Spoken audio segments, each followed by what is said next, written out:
Welcome back to the Beat the Best podcast. It's your host, Betamax84, here with Bev and Sean. This is episode 10. Making it to double digits, according to Google Gemini, is a big deal because everyone usually quits by now, but not me because I'm stubborn. Sean, I think you've known me enough to know I'm a pretty stubborn person. Absolutely. If you look up stubborn in the dictionary, it's a big picture of you smiling like this. And being stubborn is a gift and a curse because in sports, especially, no one can tell you shit. Like they'll just tell you, no, you can't do it. I'm like, yeah, I can. In life, it's a little more nuanced, but being stubborn does have its privileges. Bev, how was your week? What did you do with yourself this week? Same as always. Worked and then not much else. I'm not the most interesting woman. No, you work with the animals though, right? I do. Yeah. Yeah, it was fun. Yeah. Okay, we're going to jump into it, friends. It is NFL go time.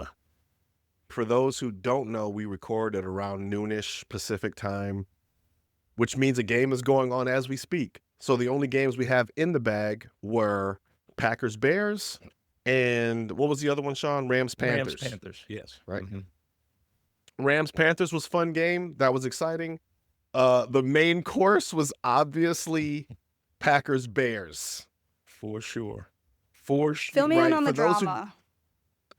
Bev, I don't know if you know how big of an ordeal that is up in Canada. Do you know anything about the Packers-Bears rivalry? I do not.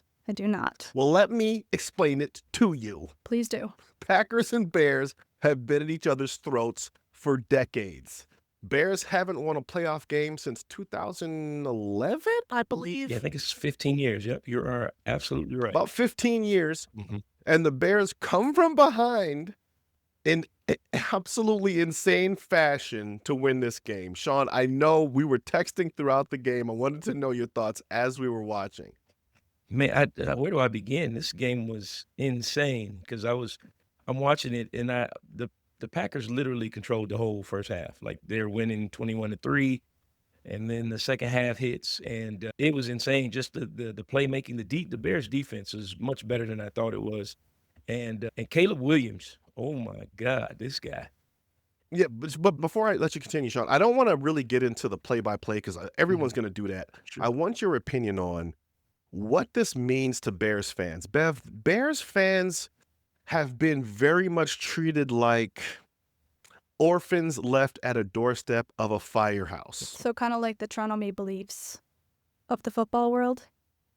You go. That's a great Very good. Yes. Kind of like the Toronto Maple Leafs. So for them to get a W in prime time against Green Bay, which also adds to the stacked effect of amazingness, is nothing short of spectacular. Sean, go ahead. Both teams hate each other. They absolutely hate each other. This rivalry, like you said, has been going on for decades. And for them to finally meet in the playoffs and for it to end like that, it does wonders for the city of Chicago, man. I mean, I'm sure a lot of tears were shed yesterday just because they made it to the next round because they haven't, like I said, they haven't been to the playoffs in, well, what did we say, 15 years? And then they haven't won a Super Bowl or even been to a Super Bowl since 1985.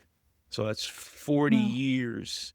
Hold on, Bev, how old were you? I wasn't even thought of in 1985. Oh my goodness. Way to ages, Bev. Yes. I was a spry 13-year-old.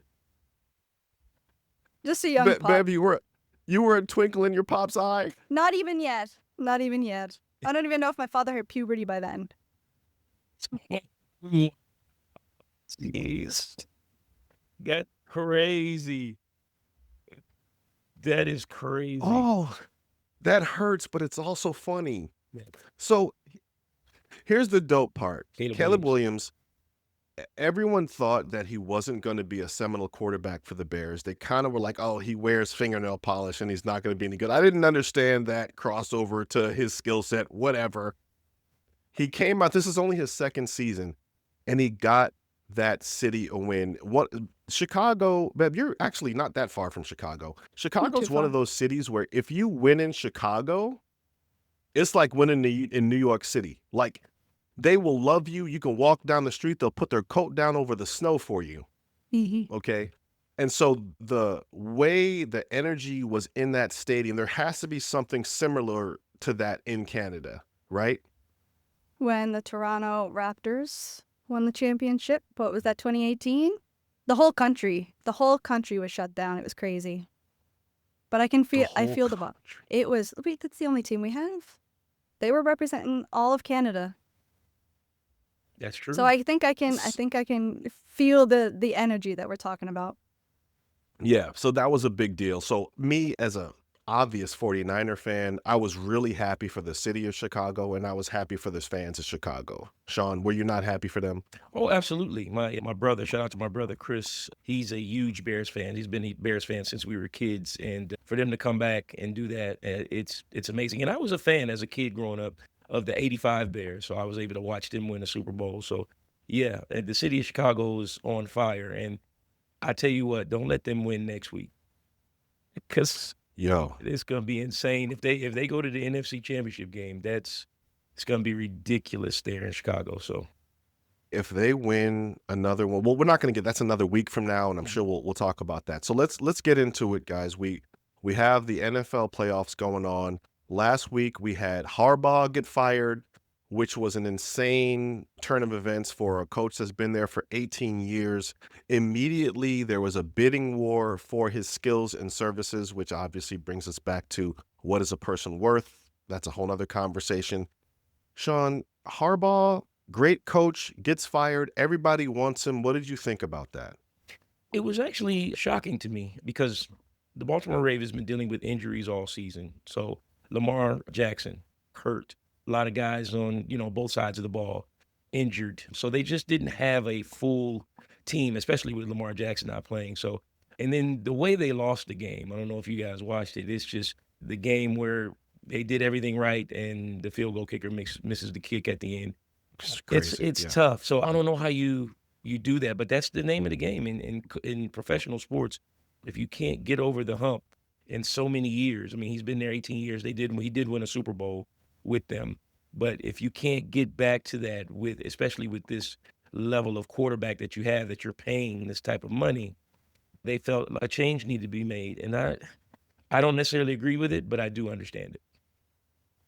Yeah, I understand it too, Bev. Do you think that a coach should have that much responsibility? Is it a coach's fault if you're losing? Should he bear that much responsibility and make that much money? He's just a coach. He's not on the field. Yeah, frankly, there's so many hands in the kitchen with this kind of stuff. I really don't think that you could put all of that responsibility on the coach. I am trying to listen to what you guys are saying about what happened. So there was no drama. This guy just wasn't getting any wins. That's more or less the situation. Well, worse than that, Bev, he was top 3 in wins over the last 15 seasons, actually, for that team. But they didn't have a good season, so. Oh, okay. Yeah, that seems a bit dramatic. It really is. It really is. And I love the way Bev distills things into simplicities. It does feel a bit dramatic. it really is. Like, obviously, the moment he was fired, everybody wanted him. Immediately. Yeah. I think he was fired, and within, I want to say, 60 minutes, he had already gotten offers. I mean, I feel like that So- alone shows you that maybe firing this man wasn't a great idea. Mm. People are trying to Because swoop in there's- and pick him up. It's like, it sounds like your loss. Right. It's like if you're dating a Victoria's Secret model and you're like, you know what? We're done. She's on to the next one right away. Doesn't take her long at all. It's not going to take her long to find another suitor, my good man. I am here in your steed. It's not going to be that hard to find. So I don't know if the Harbaugh thing made sense for me. I was looking at it. I looked at the records. I looked at the numbers, which again, SportsCenter and everybody else is going to show. I like to look at it from a humane standpoint. Like, you fire a guy, and did you think to yourself, well, can we find anyone better? These are just, it's a human question, and I don't think that they thought it through, Sean. Did they think they were going to find someone better? Yeah, you know what? That's a great question. I don't know. I think, these organizations, they have a microwave mindset. It's like win now, so it's time to to get some fresh new blood in there. But really, there's no coach out there that I think that would do the type of job that he's done. I really, out of all the coaches that are available, I can't think of one coach because they don't have jobs unless you're going like offensive coordinators and things like that. So, but all the coaches that are Yeah. out there that are available, there's no good candidates in my opinion. So I'm like, what are you doing? Organizations will be organizations. They do what they do. That's why they make the big bucks. So I feel bad Bev, for please the double next down guy. on this dramatic. Right. Go ahead. I said I feel bad for the next guy. It feels like they've got big shoes to fill. I don't know. Is anybody signing up for that? Who wants to sign up for that? That seems That's a very great stressful. question. Do they have anybody in the canon that they're looking to sign yet? Sean, I don't even think they have a suitor no, who not wants at to take all. that job. Not at all. You Not at all. know? They don't have anybody. But people will jump at the chance because this is a competitive league. These guys are competitors, even the coaches, and they're thinking to themselves, "Hey, this is a challenge to take over somebody that's been there. It's been a pillar, not only with the organization but in the community there in Baltimore." So they're like, "It's a challenge. I want to turn them around." So there's guys out there that want the job, but they know it comes with big shoes to fill. So only time will tell. We'll see. Yeah, I'm going to stick with Bev's assessment. It felt a bit dramatic. It really Felt a bit was. dramatic. It Guys, really- I agree. moving on to our next topic, guys. The Super Bowl is upon us now that we are in playoff territory. A lot of people think that Josh Allen's Buffalo Bills, again, this is close to you, Bev, the Buffalo Bills are going to be the front runner. We don't know yet if they're going to win this game today, so we could sound nuts, and that's okay. I'm okay with sounding nuts. I think the Buffalo Bills are the front runner. I personally think that the Patriots have a shot at it this year, and my Niners always have a shot at it, but I have rose-colored goggles on for that point of view, right? My first question is to you, Bev. What does the Super Bowl look like for you guys up there in Canada? Do you guys pay attention? What kind of looks do you guys give when it comes to the end of the season like this for us Americans? Well, I can't speak on behalf of the football watching community up here, but I will say in general, the Super Bowl gets a lot of noise up here. It gets a lot of play time. Obviously, the halftime show, people are always interested in watching that. So yeah, it makes a lot of noise out here. There's parties, the whole nine, I think. You guys do have the Super Bowl parties. Oh yeah. Yeah. Do you guys have Tostitos? Tostitos, you jump in here and sponsor it, no problem.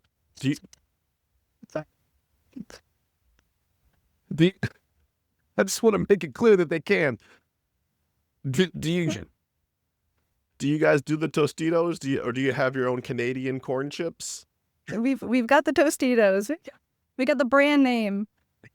They've got the real Tostitos. You're The out of real your ones. mind. Canadian corn chips. Sean, what are your thoughts? We've got the Kansas City Chiefs are not going to be in the playoffs at all, so it leaves it wide open now that they're out of it. What are your thoughts of who you see in getting into that championship game? Do you think Buffalo's the front runner, or is it someone else that you see? No, I don't. I would like to see Buffalo only because Josh Allen, Patrick Mahomes has been a lot of quarterbacks, but especially Josh Allen's kryptonite. So I would really like to see Josh Allen go, but I'm thinking the Patriots, man. They've got all the pieces because I really don't see any other team. There's no real front runners in the AFC for me. But Yeah. the Patriots, they kind of stand out to me to get to the big game. So as much as I hate that, I hate everything Boston. Sorry, Boston fans, but I hate everything Boston because They don't care about us. so well. Eventually they us. will. So I'm sorry right now. For the future. Yes, exactly. But I think the Patriots, though, I think they got a good enough team to get there out of the AFC. So I was looking at this, and because I'm in the Pacific Northwest, which means that these Seattle fans for the Seahawks have been going crazy, especially after they beat the hell out of my Niners. And I see a lot more Seahawk gear, which is annoying. But I don't think they have what it takes to win it all, even though they have one of the best defenses I've seen. I just don't think they have the it factor. When you have it to take it all the way. Pizzazz. Bev, right. the pizzazz. Talk to me about what you think it takes to, you know what I mean? The special magic that, you know what I mean? Do I know what you mean? Well, I don't know. when all of you Canadians are like born into hockey, you guys will be born on Mhm. ice. You know Mhm. when you see something that, oh, they have the it factor. Chemistry. The it factor is Chemistry, chemistry. talent, you know what I mean? Mhm. What when you think of the it factor, what comes to your mind for someone winning a championship? In football or Mm. whatever, I don't care. I just what the it factor means. Yeah, I mean, like I said, chemistry is the big thing that comes to mind. How is the team playing together? How do they look? Can they reach that flow state? I think is what's really important. And you can generally tell when you're watching a team play, they don't even look like they're stopping to think. They just know what they're doing. They're communicating well with each other. They've got that chemistry with each other. It's just easy peasy. You can see it on the game. Yeah, flow state for sure. You can visually see that. Sean, that's what the kids are saying, flow state. Flow state. I think you and I used to say, for us, that was the zone. You know what I mean? When you're The in the zone. zone. Yeah, Mhm. you're getting in the zone. Yeah. Absolutely. I totally agree. And yeah, like you said, Seattle doesn't have it. For me, looking at these other teams, after watching last night, the Bears definitely have it. So they're scary. Yo, They're scary. They're definitely in flow they state. are. So yeah, you hit the nail on the head, Bev. It's that flow Yeah, what state, they that pulled energy. off, Yeah. what they pulled off in the last few minutes to make that happen. Of course, by the way, DraftKings, I almost bet this game. Like, Sean, every time I want to bet a game, I'm like, oh, and I don't. I think I either text you or Kevin, and I'm like, I want to bet it, and then I don't. And then I think, had I bet it, would I have won? The answer's probably no, because I feel like if I bet on the game, I'm going to lose. But I did think that the Bears were going to win this game, and I think they were slight favorites in the casino. Do you guys have DraftKings up there, Bev? To be honest, I'm not sure. I know I see ads for it. We probably do. If not specifically DraftKings, I'm sure there's some equivalent. Because I know you're a degenerative gambler in your free time. Yeah. So Tell the people. Let's put her how much business you like all to out in the gamble? street. I know DraftKings, if you want to sponsor us, You're right. put that out there. Yo, we'll take the money. But I look at that, I'm like, I don't think anybody thought the Bears were going to win that game, Sean. Yeah, I would agree. I think everybody was betting on the Packers to win. On paper, they looked a little better, slightly better, even though they lost key members on their defense, a la Michael Parsons. So yeah, Yeah. I think they did, but they like Bev said earlier, flow state, man. They're a together team. They believe in each other, and they played for 60 minutes, which is the important thing. You got to play for 60 whole minutes, and they did and got the W. So Sean, I love when you say coach shit, because that is such a coach thing to say. The game is X amount of minutes. That's how long we play. 60 right. minutes in basketball, it's 48 or 40, however long. Bev, I know you've played some sport. You remember coaches saying things like that. This is how long the Oh, game yeah. is. This is how long we play. Yep. Yeah. Push yourself through the wall You know, every minute. push yourself through every minute until the buzzer sounds, and that's what the Bears are Mhm. doing. So I do think they're a team I wouldn't want to see in the playoffs right now. Guys, our last topic, Bev mentioned the halftime shows that we're going to be looking at. Guys, the Super Bowl halftime show is really an interesting phenomenon because it is a global event. Even though people may not watch the entire game, the Super Bowl halftime show was world renowned. People remember Prince, Michael Jackson, Beyonce. The Michael Jackson halftime show still for me is mind blowing when Bev, this might have been before you were even born. I don't know. But he jumps up. You can YouTube it. He jumps up and he just stands there for like 5 minutes and he's just ice grilling. The crowd's going bananas and he's just crazy. People used to pass out when Michael Jackson was on stage, by the way, and you had to wheel him off in like a gurney. Like it was crazy. So the halftime show is a big deal. We're looking at Bad Bunny, who is slated to do the halftime show. Obviously, lots of controversy around the Bad Bunny selection. Bev, this feels like a great part for you because this is your generation. What do you feel about Bad Bunny and his halftime snub or the lack of excitement for him being in the halftime show? I think it's interesting because part of the reason we're doing this halftime show and we're getting these artists in is to bring in a different audience than what's already coming to watch the game. So most of the people that are complaining about Bad Bunny are just they're for the football. We don't care about that. We want the people here to watch the halftime show. We want to bring in that money. So I personally have no qualms. I think he's great. And I think if people chose to see it that way, and we want people to watch the game, we want the interest and the views, then why are we complaining? He's a global entity at this point. I would even say he's a global icon. I mean, some of his Yeah. hits are like billions of streams, right? Yeah, he's a big name. What did they want? The Who again? I mean, Sean, I'm not a live music live music producer, although I do know a little bit about production. I don't know. What did you think about this? Like, what were people thinking that they wanted to listen to for the halftime show? I don't know. I think, a lot of people they wanted to go, bigger than last year. Of course, last year it was Kendrick Lamar. It was huge. And they wanted to, and it was from both sides. There was a lot of people who loved it, a lot of people who hated it, but that's what you want is the views. And so I think they were worried. A lot of people were worried with Bad Bunny. You're not going to get the same type of fire from it. You're going to get more bad than good, if you will. I think that's one of the things, but it makes sense for the NFL to do something like this because he's global. Mhm. And I think the Mhm. NFL wants to be global. They're not as global as, an NBA or even Major League Baseball because they've got so many players from different parts of the world, I should say. But, they want to follow suit. So I think that's what it is. Yeah, and I Bev mean, was either putting on people are her going marketing to, hat. Go ahead. I was going to say, people are either going to love it or they're going to hate it, but everybody's going to watch it. So I don't see, even So the people Bev, that are hating on Bad Bunny are going to be tuning in to see. Sure. you're saying everyone who's going to watch the game anyway doesn't really matter because you're going to be watching the game. The music choice can really help to augment the primary audience or even spread it. Is that what you're saying? Yeah, spread the audience to, I mean, obviously this is an American sport, so having like kind of a global icon, like you said, is going to bring in views from around the world. There's going to be people everywhere that want to see this halftime show.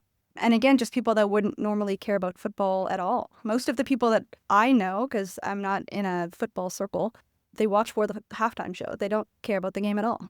So picking somebody that's going to bring views, I don't see that as bad in any way. And again, the people that are hating on it are still going to tune in.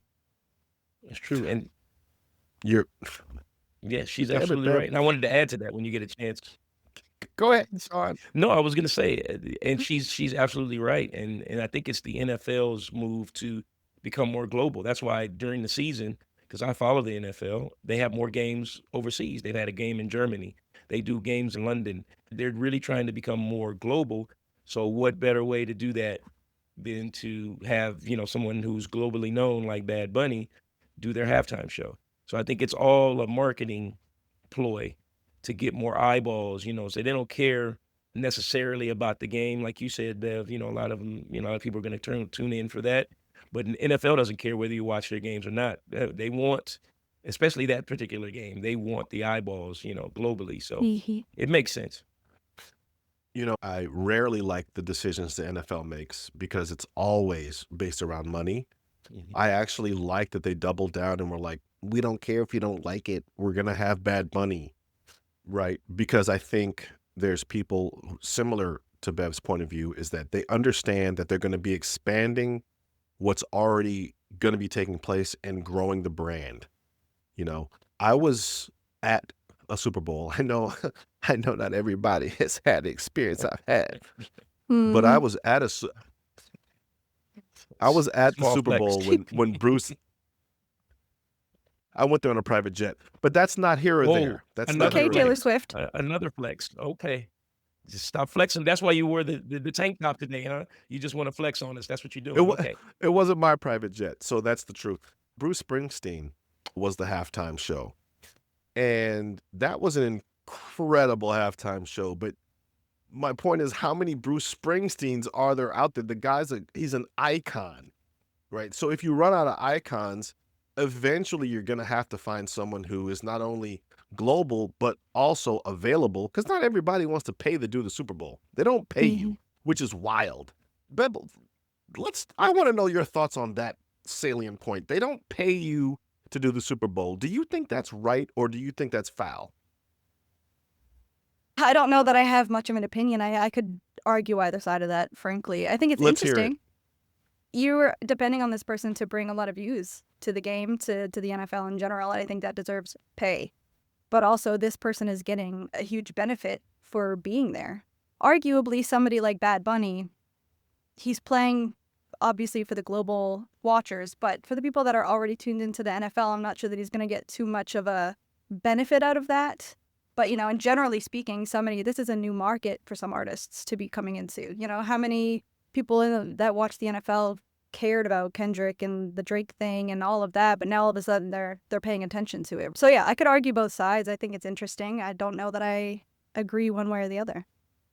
I always think artists should get paid, but you make a great point. If you're on that stage, your streams are going to go up, obviously, because you're reminding everyone of the music that you made. Sean, what's your opinion on that? I would have to agree with Bev. Same thing. You could argue both points, I think, but I always believe you should get paid. Bad Bunny being as popular as he is, and he's going out there and he's going to get more eyeballs. Maybe he'll get fans that don't know who he is. Maybe there's people living under a rock and don't know, so he'll get those type of fans. So you know, you could say the NFL, but I know the NFL. The NFL is, you know, they're basically, we want to make more than we put out. So we're not gonna, you know, and that's that organization. That's what they do.